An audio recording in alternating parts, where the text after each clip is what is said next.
Today, we're going to be talking about community building, government affairs, and local politics. Stay tuned, Mauricio Mejia Live. Don't forget to like, comment, and subscribe. Mauricio Mejia Live.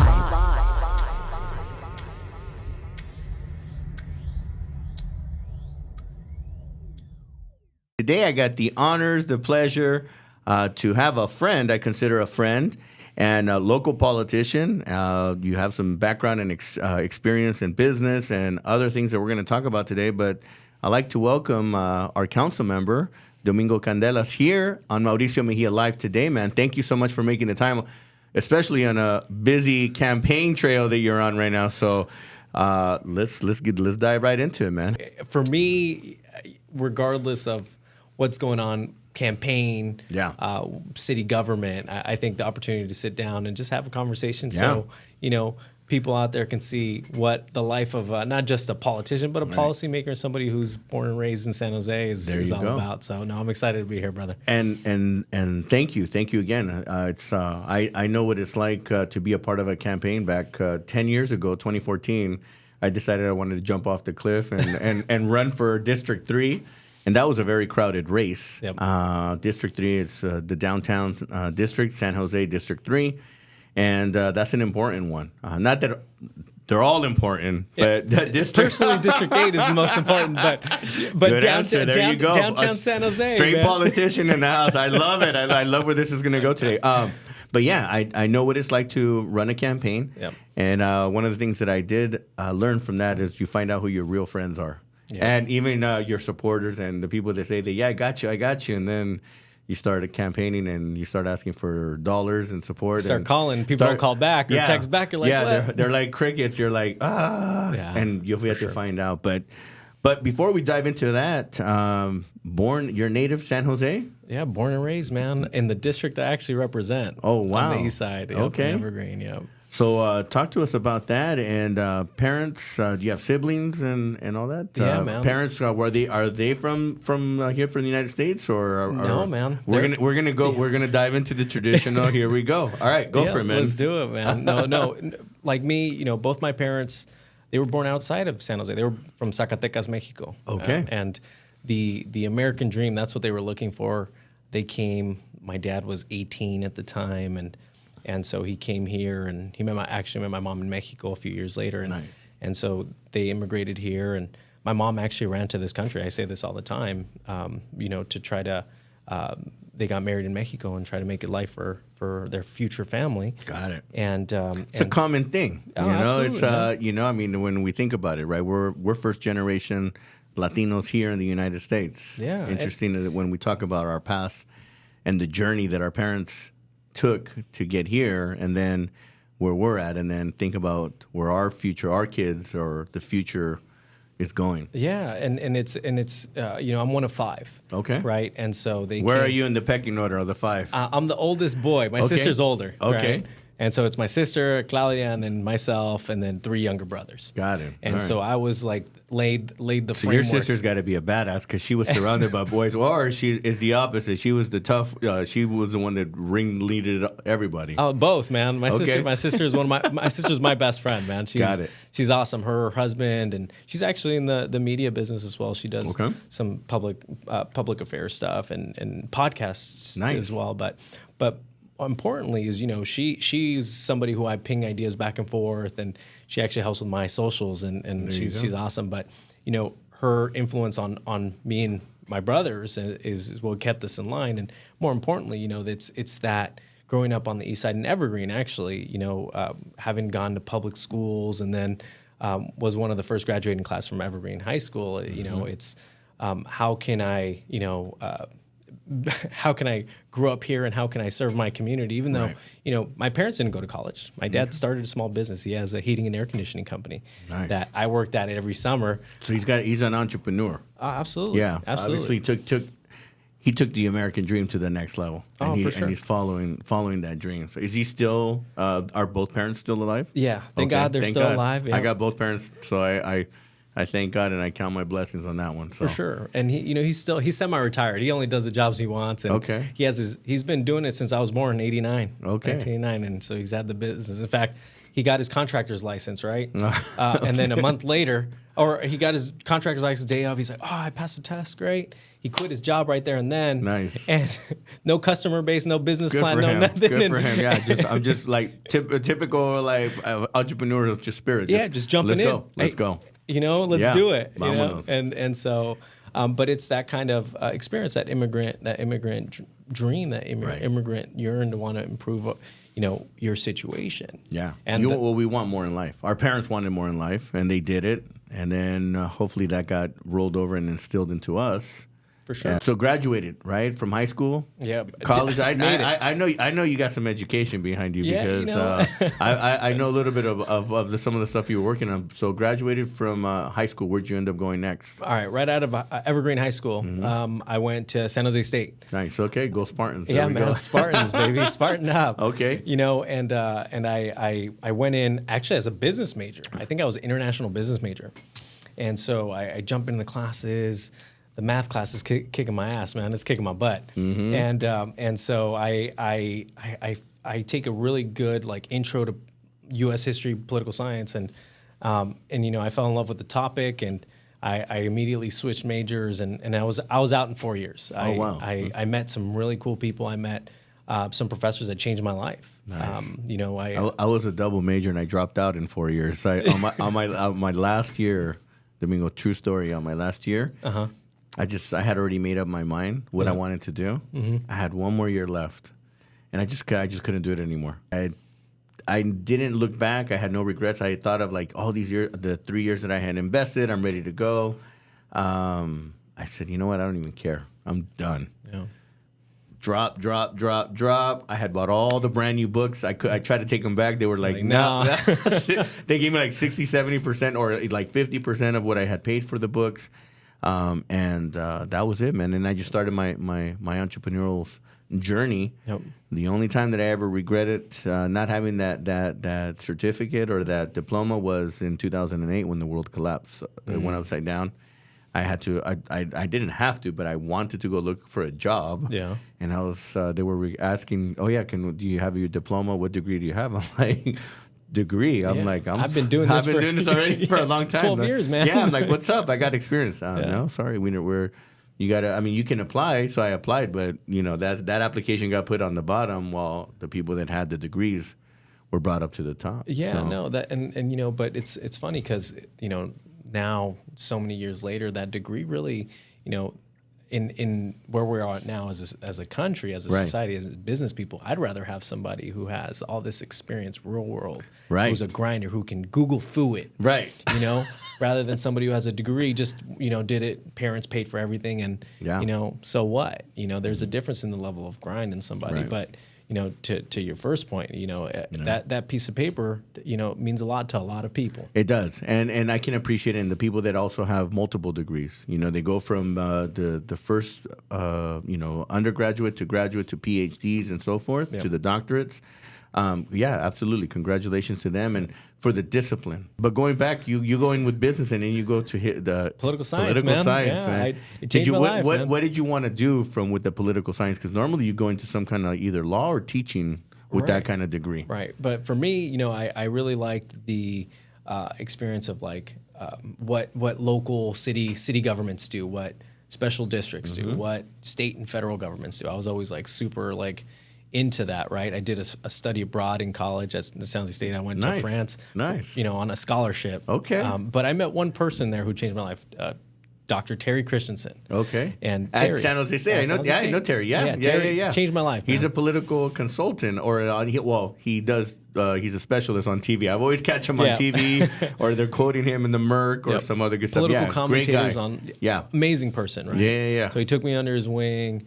In college, I interned for then Councilman Sam Liccardo. Okay. I entered at Silicon Valley Leadership Group. I met a lot of cool people in those experiences. Wow, I didn't know that. Okay. Yeah. And then, in fact, I graduated in 2011 with my undergrad, and I was working in the city of San Jose for the Parks, Recreation, and Neighborhood Service, PRNS. I was a recreation leader. Wow. Okay, now it's starting to make sense here. Okay, got it. Wow. Okay. I graduated and I was working hours. I was getting okay money. It wasn't like a full career job, but it was a job. Yeah. And I get an email from Terry Christensen saying, "Hey, this campaign is hiring for a campaign organizer for somebody to do Latino outreach. I'm like, well, I'm Latino. I speak Spanish. Let's do it. And so I applied. You fit other criteria too, bro. I like how you just kind of buffed. But again, I just love this. I love I love where we're going here. So so now you're leading the charge. Yeah, I'm leading the charge. Okay. I get the job. Nice. This assembly member, this Jim Bell, who's running for state senate in 2012, and we win the campaign. That was a rough race. I remember it was a tough race, man. Actually, I think that's where I probably first heard your name. Yes, and I remember that. That was with Cortez. Who was running? Nora Campos was running in that one. It was Joe Cotto. Joe Cotto. Yes, the first one. Yeah, the first race. There you go. Yes, it was Joe. It was Joe Cotto, longtime assembly member. Actually, superintendent of the Eastside Union High School District at one point. Yeah. And Jim Bell, longtime. Yeah, that's right. Politico. That was the first race. Yeah. Yeah, and so the second one, the re-election got dirty. I remember that. Yeah, one. The re-election 2016. Man, we had to do it all over again. But it was cool. It was a great experience because I did the campaign. Knocked on thousands of doors. Yeah. Learned how to organize. Learned how to lean in on the skills of a grassroots organizer. Yeah. And that was real cool because that set me up to work for Jim Bell. I started off as a senior field rep, promoted me to his district director a couple of years later, and I was running his office a few years after that. Wow, okay. And so I was in his office for 7 years, and we did some impactful legislation. To this day, the city of San Jose still gets $30 million annually for pavement projects based on a law that we did in 2017. Is that? Do you consider in your career in 7 years with Jim Bell? Do you feel that what was the highest? What was a highlight aside from that, or was that the highlight of pushing legislation through? Because a lot of the stuff that you guys do impact what's happening today. Yeah, and support it. I mean, 100%. Yeah, and it's the experience of being around somebody like Jim, respected. Yes. He's been around a long time. Yes. And learning from him to how to build coalitions and have an open door policy and be a genuine person, and that's kind of like my mentor in political life, and he's helped a lot of people. Yeah. Well, I know that you were able to pivot from that. Yeah. And I think before you became council member, you got appointed. By the way, I got appointed. Which, by the way, my mom told me. She goes, "Don't leave your." I was doing government affairs. Yes. Yes. And my mom was like, "Don't do it." Yeah. It's politics. Yeah. It's you're about to open up your life. Yep. And you got appointed to that when that seat became available. That's right. And now you're. So let me get this one. You got appointed, so now you're actually running for the actual seat. Yep, that's right. But prior to that, you were working with, from what I understand, you were working with Palo Alto. You were working with Stanford University. That's right. I was the director of government affairs at Stanford University. That's right. And I learned that through a common friend, Amy Escobar. Oh yeah. Yeah. Amy and I go way back, and I remember she mentioned when you got in, she had because she sits on the planning commission right now, County. Yep. And she had mentioned that when you got appointed or your names got thrown in, she goes, "Oh my God, we're working." I'm like, I just met him. Like we met for coffee, and I'm like, I just met him. I'm like, yeah. She goes, "That's my friend," and we worked together. And then that whole thing came out, and man, congratulations on that. Brother. That's huge, right? To get appointed, and especially that was a kind of crowded seat, or candidates that were trying to get into that. Yeah, there was 5 of us who interviewed, and so it's that says a lot about you, bro. Yeah, period. It was tough, man. Yeah.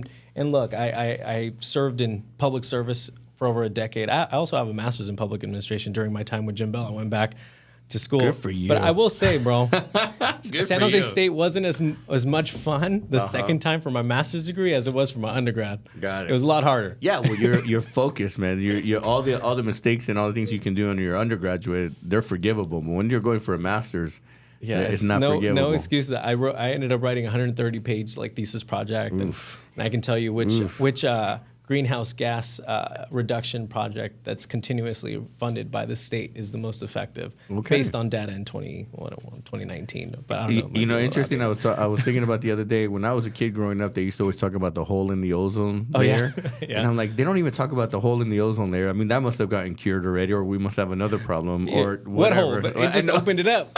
It's like, and we would wonder like, how did that get resolved, and blah blah blah, and just.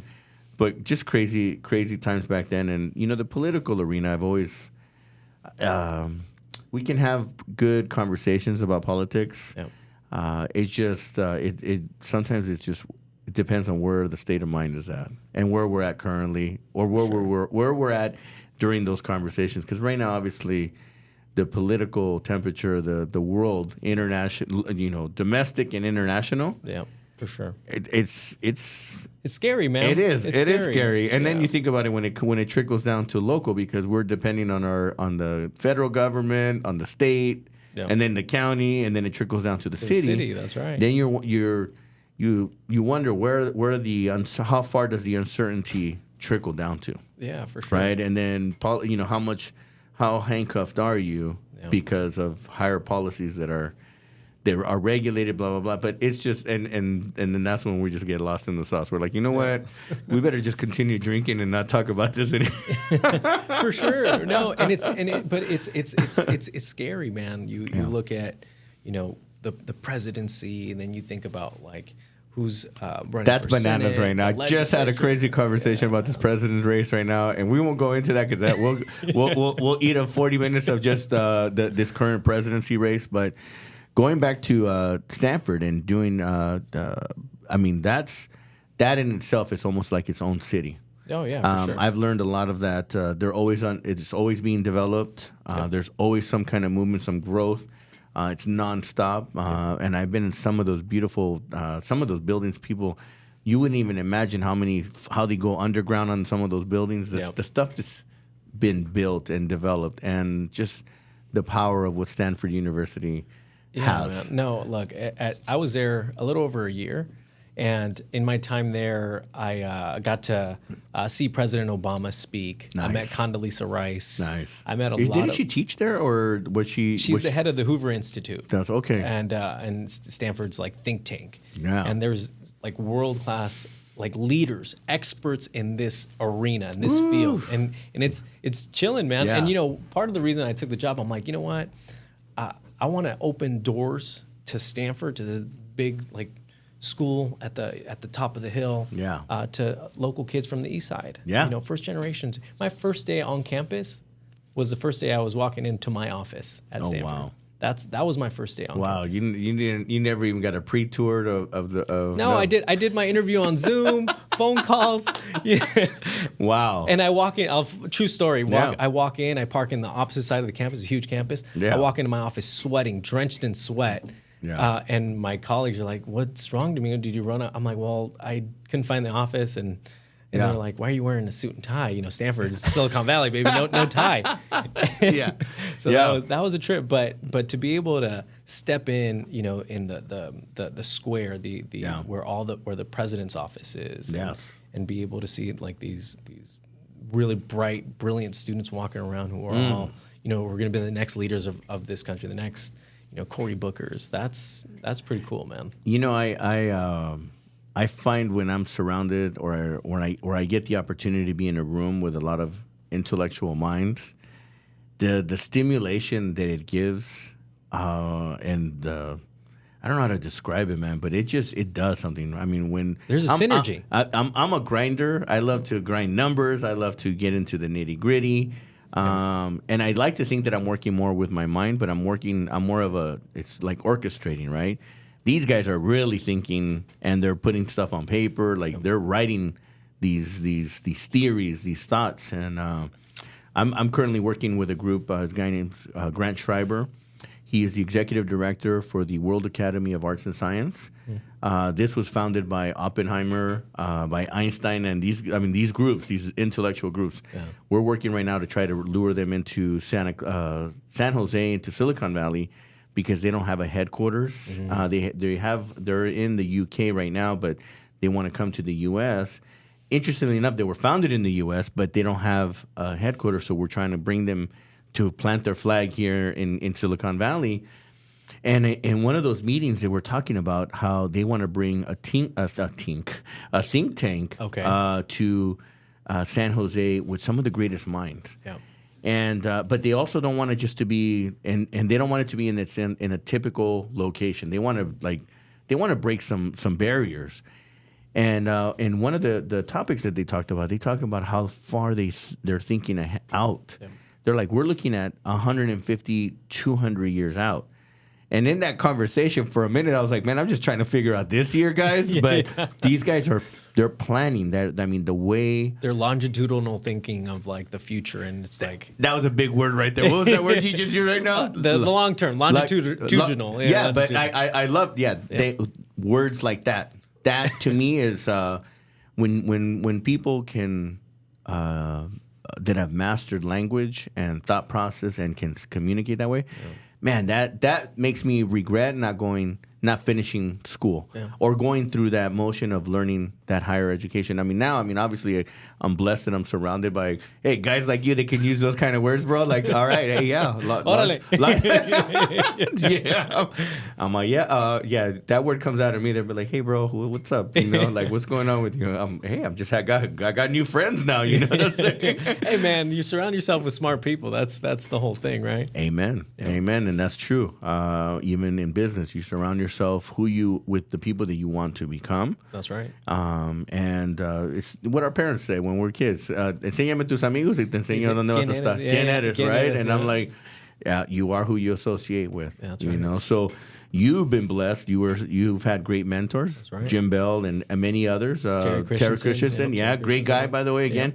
Yeah. And you've the pathway has been through their experiences have been giving you the guidance to land you to where you're at today. Yeah. And now you find yourself, this is where it gets really sticky because now you're now it's a campaign. Now it's a campaign. I got to stand on my own 2 feet. But by the way, we support you 100%. So that's not why you're on the show. It's just I just want to get down to what does it take, and that's really where I want to dive into that. Campaigning is like a business. You got to treat it like a business. Absolutely. You got to respect the fact that it's a transaction, it's an interaction, and you're hunting for money because in order to get to where you need to get to, you talk to the people. You got to talk to the people, and you got to feed the beast. That's right. And the beast is it and again, depending on what directions, what are your policy thought processes, and what you want to accomplish, man, that's got to be. Hey, I have more gray hair on my face, Mauricio. But you're still good looking, bro. You still take care of yourself because you know what? You haven't aged. I mean, it's only been 2 years? Yeah, about a year and a half, 7 months. Wow, like and now you're going to, because you get there in 4 years, bro. We'll talk. You'll definitely have some grays in you, bro. So. You're right. Yeah. But to your point, a campaign is it's yes, we have to raise money. Yeah. Yes, we have to talk to voters. But if we don't have the money, we can't reach as many voters. Mm-hmm. And then what do you do? But more importantly, it's how do you, why is it you're running? Right. Like you got to have a purpose to why I'm running. You just set yourself up for this one now, right? Because now I want to know what is your why and why did you choose? Because politics opens you up. It does. What I learned from it was your purpose is different and your why. Yeah, for sure. And look, if you would have asked me October 22, sitting at Stanford in my office, working with the county, regional government, local government,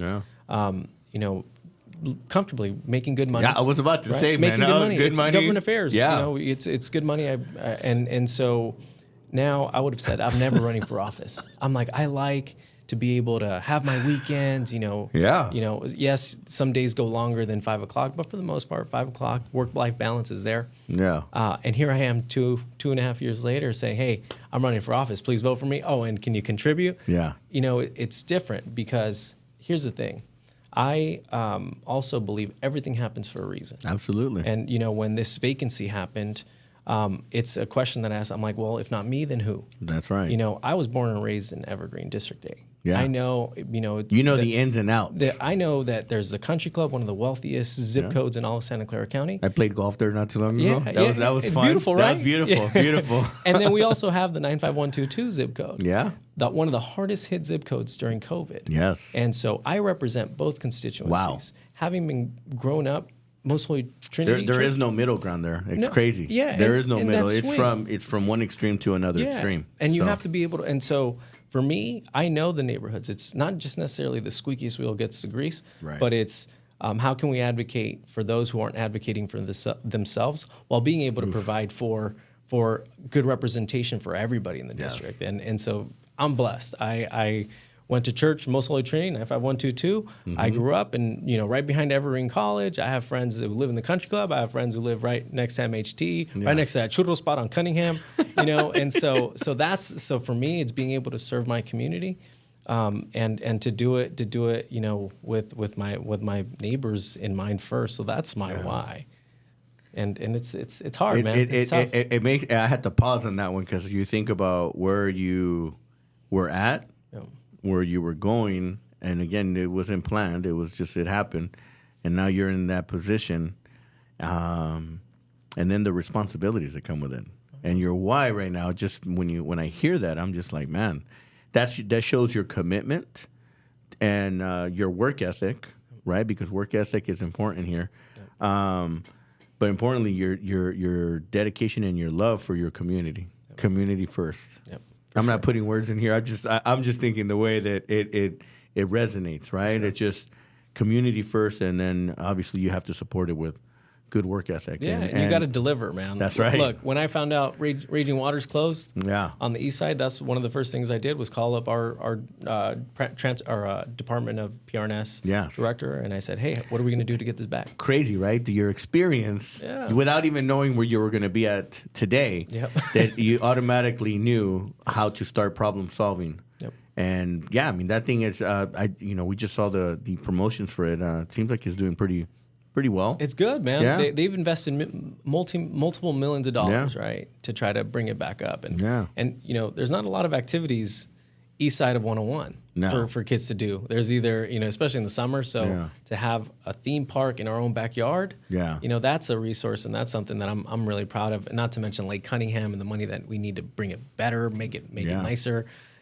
Our neighborhoods need more resources. Our kids need more things to do. There's a ton of issues. So once these guys figure out what's happening on a federal level, then the states will start. It'll start trickling down. It'll trickle down. That's right. And then it'll start pushing through the local economies. Because if we really think about how many projects, how many things are on hold right now, that can make an economic impact on our communities. Yeah, for sure. What that would look like. So 2025 and then 2026 right now, the Bay Area, specifically here, Santa Clara County, is blessed to have World Cup and Super Bowl 60 coming. That's right. So two global events that next year we got to really start putting the pedal to the metal and getting things done. That's right. Put the politics aside and start really pushing for measures and policies and things that are going to be progressive, because we got 1 year, literally. I mean, all the stuff that's on hold needs to start fast tracking. That's right. To try to catch up, so that when that 2026 global lens is on us, that we can thrive off of that. And that's where it becomes a recovery, a true recovery for the Bay Area for us. I mean, sure. You're gonna get publicity, where everyone's gonna get publicity. Yeah. All the good stuff. It's not just going to be San Francisco. It's the Bay Area. It's Silicon Valley. San Jose. It's San Jose. Yeah, we're going to be the hub, man. Yeah.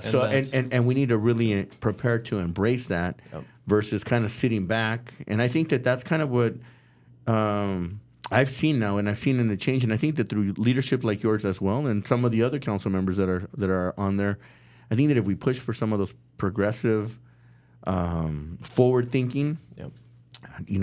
We put so many labels on this stuff, man. I just want forward thinking, good business, good people, where everybody benefits. Right, if we start thinking about things like that, I think that our city and the communities will be in much better shape For sure, man. And I think I should have been a council member, man. Hey, bro, hey, it's hard work, man. I'll take it. Wait, Yeah. there was rumors. Rumors they were like, Mauricio, would you consider running for District 3 again? And I said, we got Councilmember Omar Torres in there. He's doing a pretty good job right now.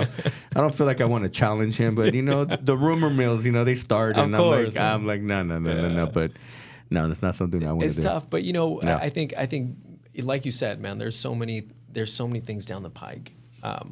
We see, whether it's the Super Bowl, we see all these things that if we as leaders in our community aren't prepping and aren't taking advantage of this lull, this downtime to maximize and create these efficiencies within our government, then we're going to be flat-footed. That's right. I like that. Yeah, it's right. Yeah, So you got to be, have you ever played first softball? Yeah. You got to be on your toes, getting ready to move one way or the other to be able to react rather than just feet flat. No, and that makes perfect sense. If there is no vision, if there is no leadership, and I think right now, City of San Jose is doing well. I think current mayor Matt Mayhem's doing a great job. We support him. I support him. I like what he's done. So far, he's really taken what he says. He's taking it into action. At least, the social media, the content being produced shows that, right? But again, well represented, and he's doing things that need to get done. We're building that momentum that we need. Again, and it's for the betterment of our city to try to see how we can push the envelope on a few things. We have issues. Downtown, one of the worst things is the amount of folks who are unhoused. We see impacts not just to our creeks and rivers, but we see impacts to our small businesses, our mom and pop shops. Right. I just did a business walk this morning in my district where folks are having to close their nail shop early because after 7 o'clock they know they're going to get folks who are unhoused and they're messing with the customer, so it makes more sense for them to close early. Interesting how the dynamics, right, of 100%. The time and the that's the situation, crazy. Man. And it's throughout San Jose. And so how do we think creatively as a city, and how do we react and allocate resources to be able to react in a conscientious and full comprehensive way? And so I appreciate that. And with regards to our businesses next year, man, and the year after, if the city's not preparing for what's coming 25, 26, we're doing a disservice to our residents. I tell you right now, one of the things that through one of the initiatives or one of the groups that I'm working with downtown, I'm working with Urban Vibrancy Group. We're doing the block parties. Yeah, great block party last time, man. I saw that. That was incredible. Over 10,000 people. That was bananas. That was I don't know where that came from. But that's what to your point earlier where we had the pandemic lull. Now it's people want to go out and interact, and people want to go have fun in their city. And they're coming out with some crazy energy. I mean, the energy, it was a good energy. And again, our first 2 block parties, we started off kind of like on a fumble. The first one, it was kind of like, all right, let's see what happens. The second one picked up some momentum, but this third one just blew up. And now when I compare it to last year was consistent. I mean, just boom, boom, boom, because I also believe that everybody was in a version of being locked up. That the opportunity to come out gave them an excuse to come out. This year just seemed to be obviously the world is open and it's trying to build momentum, so there's more options. But when this one happened, man, I was like, whoa, like where did this come from? And it came out like ants, man. It was just like after a rain, when it dries up, the ants just I was like, wow. The appetite, man. The appetite for social interaction, things to do. Dude, we're a fun city, man. We need to start possibly planning some stuff in your district. I mean, there's nice little pockets in that area. Let me tell you, Lake Cunningham. Imagine we did a Lake Cunningham block party or some kind of like a picnic, like a Sunday fun day picnic kind of thing. For my 4th of July, giving you some free ideas. Hey, I'm gonna take those ideas. I'll run with them. I'll run with them with you. But fireworks. Okay, the 4th of July fireworks show. Historically, we do them in downtown Almaden Lake. I did one at Lake Cunningham this year. Wow. I was expecting 3,000 people. I had 30,000 people. What? And you weren't expecting it. No. That's the craziest. Craziest part. I've always loved the fireworks, and I'd love to actually. If you're definitely planning to do that next year, absolutely. I already got $100,000 in the city budget for next year. I was just about to say, I would love to be a part of that committee. because I would love to. I've always wanted to learn how that the pyrotechnics come together, the whole fireworks. I know things that I've heard in the past. The cost of what it costs per minute for fireworks. Yep. I would love to definitely be a part of that team next year, just so that I can learn and understand. You're a pyromaniac. Yeah. You're on board, man. I got you. I'm just an event maniac, but hey, I don't mind looking at some cool fireworks. Yeah, that's going to be an interesting activation if you continue that as an annual thing. It's my hope. Yeah. Obviously, that's why I'm running. Well, the community as well will get behind something like that because they've never seen something like that. Exactly. So and now you have fireworks under Lake Cunningham. I mean, that in itself is an event, and you have the infrastructure to support the amount of traffic. That's right. So it'd be interesting to see what the studies look like after, because the amount of impact, right? Was it a lot of walking people that decided to walk in, scooter in, or driving, right? I mean, it's interesting. I already got that in my mind. I see your mind running. I start thinking of all the dollars and cents and the impact that you hit on the potential small businesses that are in the nearby area, right? Right. So whether it's the Fuzz shops on Tully Road or even that shopping plaza on Capitol and Tully. Yeah. But to your point, I think the community, there's an appetite. I've already knocked on a couple thousand doors already.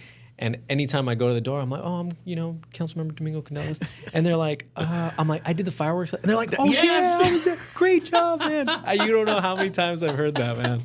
And they're like, they love it. They absolutely. Well, you created an impactful event that has never probably been done. Yeah, that's true. And so when it's first of its kind, it makes an impact. So for sure. Is that what your campaign is running on? Like, yeah, I'm going to do the I'm fireworks guy. I'm the fireworks. I'm going to do it every year for you guys. If elected again, you get the fireworks again. So it's funny, but that's just a byproduct of wanting to see my district, my community, the people that I'm neighbors with, have something to do in their own backyard.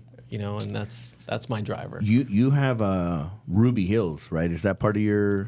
It's Ruby Hills. There's a community up there. Is it Ruby Hills? Where is that? Where off of where? I thought it was Ruby. There's a street. There's Ruby. Yeah, Ruby. Yeah, Ruby. I have everything. Then there's there as you go up. Isn't there there's a community, housing community? There's also like some light commercial up there in that area. I'm just trying to think of the areas that you can create these pockets of events too, right? Yeah. I mean, if you break out your Evergreen district. Village Square, bro. There you go. That's a little niche community where there's a little Walmart. There you go. Every Friday night I do a Music in the Square series. So I've done that already. And so this Friday 6 to 8, and then the last 2 Fridays. This is an idea that came from, we used to do this every month, maybe 7-8 years ago. Pandemic killed it. Nobody restarted it. So last year, I did 3 of them. Okay. In the summer, May, June, July. Yeah. They were packed. And so what I did is I reached out to the property owner, Chappelle. Okay. And I said, hey, I have this idea. I want to do it every Friday, not just 3 times. And they're like, okay, let's see if we can scrap some marketing dollars together. I'm like, whatever you do, I'll match. Okay. And so they threw some money together. We were able to do every Friday from May through August 30th. And Damn. And the last How many weeks is that? That's 12 weeks. Okay. Yeah, 12 weeks. Yeah. That's a whole series right there. It's a series, and then the last 2 we're going to do a movie night for the kids after the music and so live band every week, and who handles that kind of programming is someone in your staff? It's part of the role of being a council member. There you go. And so promoter producer, producer, wow, marketing, I mean, but see, it's part of it, that's part of the role of being in office is. Yes, we're advocating for more resources for our community. That's the main job, navigating bureaucracies for residents. But it's an opportunity for building community and creating stronger neighborhoods. I say this all the time because I believe in it. Because if you see your neighbors out on a Friday afternoon hanging out, a lot of people in an area, a lot of people be like, oh man, there's a lot happening, and it'll reduce the opportunity for crime or reduce the opportunity for any negativity. Well, you got eyes out on the streets. There's critical mass. That's right. As long as it's family oriented, 100%. It keeps it fun, safe, vibrant. Yep. I always look at like the council member becomes like the CEO of the district, right? Because that's really what you are. If you look at it from a business standpoint, and then you have your staff, And the council member is as strong as his team, just like anything else, right? Any leader is only as strong as his team that surrounds him. That's right. And I think that when someone because at the end of the day, as a whole, the city of San Jose, but you have these pockets, and if you have these little micro pockets where they're doing some stuff, everybody learns from each other, and that's why. What we're trying to do for the downtown, because I am a resident for the downtown. I'm a business owner downtown. So I tell everyone I truly live, work, play downtown San Jose. Yeah. And what we want to see is not only create that safe vibrancy, the everything that we want for our downtown. We want our small businesses to thrive, but we also want to be an example to the other communities, right? Sure. And it doesn't have to, like right now, Alum Rock all of a sudden is kicking off. They're doing some of their block parties. They're doing some of their night markets. Yep. And it's activating communities, and it's engaging communities, and it's creating that community awareness where everyone comes together. Yep. And it'd be interesting to track those kind of things, those kind of events, to see what happens to crime levels when those kind of events. I mean, obviously I would say they drop. Yeah. And not only that, but what are the ripple effects of that? Because the economic impacts of small business. Yeah, absolutely. Because there's a magnification of community benefit that you can quantify, right? And then you can quantify it, and there's the qualitative. See, you start using all these big words again. I'm kidding. It's the money and the quantitative man, bro, come on, keep it real. No, I'm kidding. I love it. No, but that again, it goes down to the exposure. And those are the things that I look forward on my show to be exposing other. It's interesting. I just got back from Arizona, and there were some people that are actually watching the show out there. They're like, "Oh yeah, we've heard it." I have people that promote, and all it takes is one video to promote. And one of the guys says, he goes, "Mauricio, I love your show." He goes, I'm always watching. I can't wait for the next episode." And I was like, "Oh man, I got a fan." I was like, "That's cool." Yeah, brother. But he says, "Yeah, man." He goes, there's certain things that I've learned from your show that have inspired, and some of the guests that you brought on, Damien Trujillo. You mentioned him earlier today, and when we were coming in, and Damien dropped a lot of nuggets, of nuggets on the show. And we're still getting comments on that. We're still getting some back and stuff. Chewy Gomez, right? He came in and he dropped some nuggets on the show, and we're still getting some ripple effects of that. Yep. Because again, we're having a conversation. Yep, that's right. What the journey is, and it doesn't always have to be a negative journey. It could be a happy journey, man. It's just showing and really magnifying. That's right. The journey, period. That's right. And, your story, that man's story, Chewy's story, may resonate with somebody out there who's like attuned to your show, who sees like, hey, you know what Mauricio's doing? I want to do that. Yeah. I want to be where Mauricio is. I want to do this. And same with me. I want to laugh at that right now because I'm like, yeah, please. I would love to trade with somebody to try to take my spot, but actually no. I love where I'm at, but it's. I would love to be the council member. Yeah, right. Yeah. And once you get in it, you're like, whoa. I mean, it comes with a lot of responsibilities, and it's a lot of stress that you have to carry. That you can't drop any balls. There's a lot of glass balls in the air. What do you do to manage that part of your life? Because I want to say that there is some work-life balance in there, but there's really it's a tough one. Yeah. What do you do to keep yourself from obviously the stress has got to be tremendous. Yeah. Health has got to be important. What is it that you do to maintain and keep that? The sanity. Because the sanity, right? I mean, it like in business, right? We're always going on high frequency, so we need to take breaks. That's right. And sometimes we got to take a lot of smaller breaks in order to continue to keep the brain going. Because you keep hearing that. You're gonna if you ever watch Wolf of Wall Street, the guy says you're gonna blow up, and possibly implode, right? So, but what is it that you do? What's the secret there? Because man, I'm telling you, or maybe that's just because it's only a year and a half, 2 years, bro. You haven't had the real full. Right, the full. I don't know, man. Full on experience. We've passed two budgets. Have been through a primary, but no. Wow. To answer your question, honestly, I'm a big into personal fitness. I work out. Whether it's running, lifting weights, hopping on the Peloton. Okay, there you go. Working out is like my de-stressor, and that's to me where eating healthy. For the most part, I try not to. Try to stay away from sugar, even though I love chocolate. But Chocolate's not that bad. I mean, I mean, it depends if you have like 10 chocolate bars. Like, ooh. Yeah. But it's finding time to eat, because it's easy to go from like 7 in the morning to 8, 9, 10 o'clock at night, especially during the campaign where I leave my council member hat and then I throw on my candidate hat. Yeah. And I'm going till 10 o'clock because I'm trying to reach every voter. Right now, the sun goes down at 8:30, so I have all this time. I'm going to keep it short today because I know you're going to hit the street after this today. you got a campaign to win, brother. Absolutely. The other part is you got to stay healthy, obviously eat healthy. Personal life, man. I mean, how do you balance that too? Yeah, it's tough, man. Yeah. I'll be honest. It's super difficult. For me, I don't have any kids. Okay. I'm not married. Okay. I do have 3 godkids. I have 3 nephews, my sister's kids. They're my best friends. All right. Alessandro, who's 7, and then Mati, who's gonna be 4, and then Julie, my new baby. He's a year. That's your advisory team now. Yeah, huh, bro? Is that how you're running the city now? Yeah. Hey kids, what do you guys I go, think? Mati, what do you think? Do you like this slide? He goes, no, Nino, we need to do more. I'm like, all right, baby, let's see what we can do. And then here's a marker. Please don't draw on the walls. But see, that to me is the work-life balance. I do find some time, Sunday evenings, spend a couple hours with my godkids and my sister. I'm always on the phone, just driving from meeting to meeting. Like, hey, Claudia, what are you doing? Ooh. Yeah, that's hobbies. What about hobbies? You got any? I mean, fitness is a hobby, but no, I actually referee college basketball. Yeah, we just talked about some basketball stuff. So talk to me about that. Right now I mentioned to you when we're off camera, it's a lot of big things are happening for San Jose. The one that I can share that is happening is Hoop It Up. We're working with Silicon Valley Sports Authority with John Poach. We're also working with the Boys and Girls Club, Steve Weimer. Yep.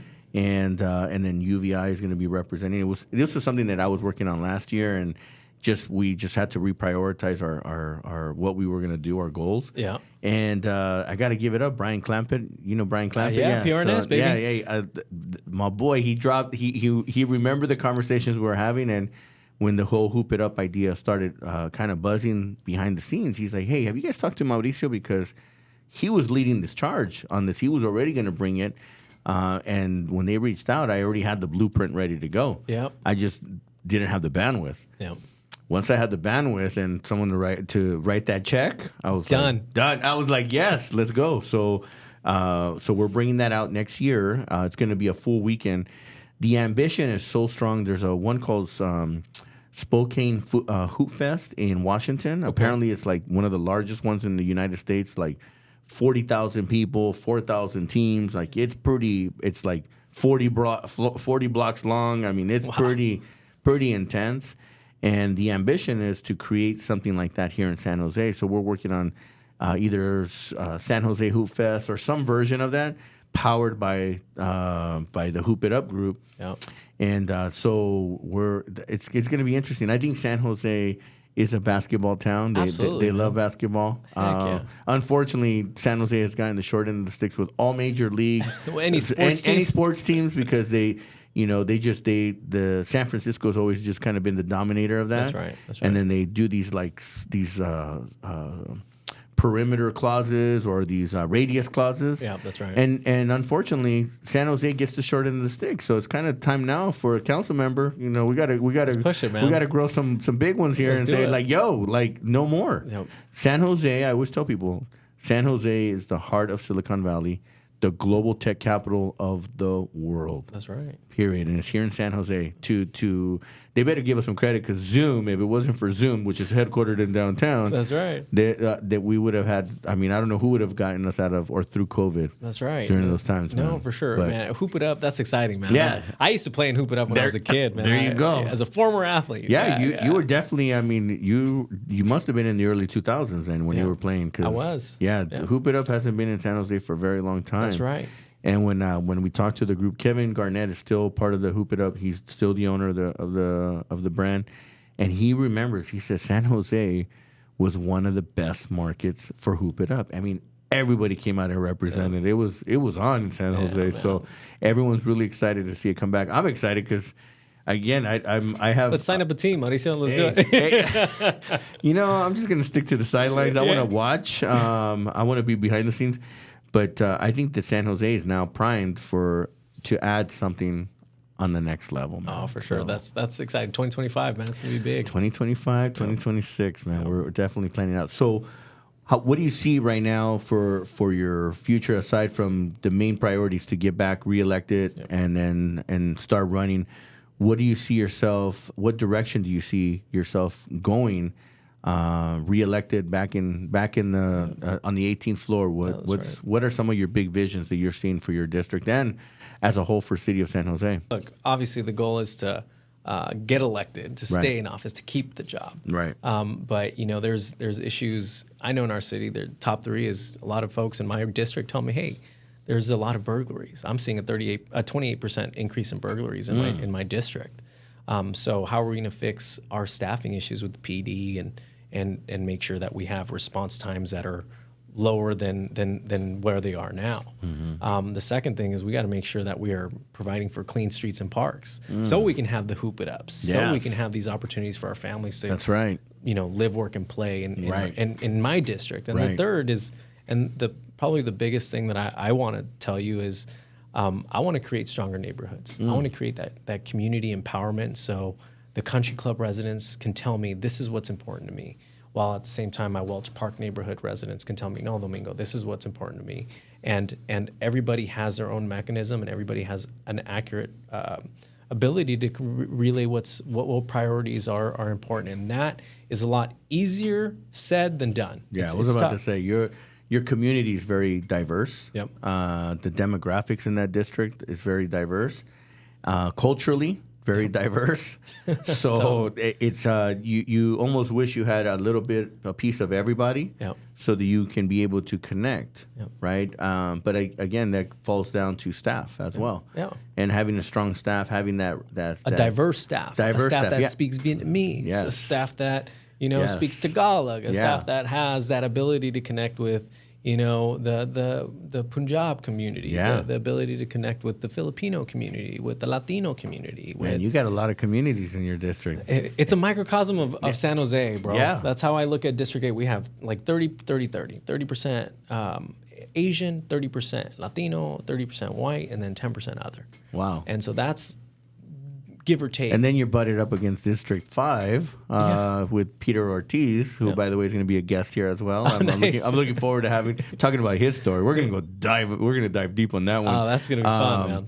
But I mean, it's interesting because then you're butted up against that, and there's the spillover, right? The crossovers of all of that. Yeah. And man, you definitely picked a tough district, but tough career, man. Yeah, man, and you're young. You're young, so you definitely have a lot of great years ahead of you. And do you see yourself? I know it's kind of a tough question to ask at this point because you're in your young political career. But do you see other things after council? I mean, you got to have a vision, right? And again, you got to take care of what's today, but what do you see potentially in the future? That's a great question, man. But here's the thing. I know what we see, and I know what we're talking about for you, bro. but 2 years ago, as strategists, as political advisors. Yeah, exactly, political advisors. 2 years ago, I would have told you I'm never running. Yeah, and here I am telling you, hey, please vote for me for District 8. Yeah, and so. Right now, what my goal is to be able to represent my neighbors, my community, to the best of my ability, and to do it for the next 4 years. Yeah. And so that's kind of the lens that I'm looking at it now. But I also believe that everything happens for a reason. I'm very faithful in that. And so who knows? But for the time being, I am full steam ahead on making sure that my neighbors have somebody who's going to be looking out for them, doing what's best for their interests. I see just from the short period of time that you've been in office, and if I had a crystal ball, and if I was sitting around with my advisors, I would say that continue doing what you're doing as a leader. Continue to thrive on making your community and your district thrive and hit all the points that you want. Yep. I definitely see you as a great candidate for the next step, which would be me, mayor. And it's interesting because you can actually do that in your after your first full term, because you'll have 6 years. But I think that you, as a visionary and as partly what you're looking at, because you're in a very diverse community that can also say you can represent all of San Jose. Yeah. Something that, just kind of, you heard it here first. Mauricio Mejia Live. We'll take credit for it when you came. We're like, hey, we got that clip. Remember where I said it? Because you have that leadership skill. You have the communication.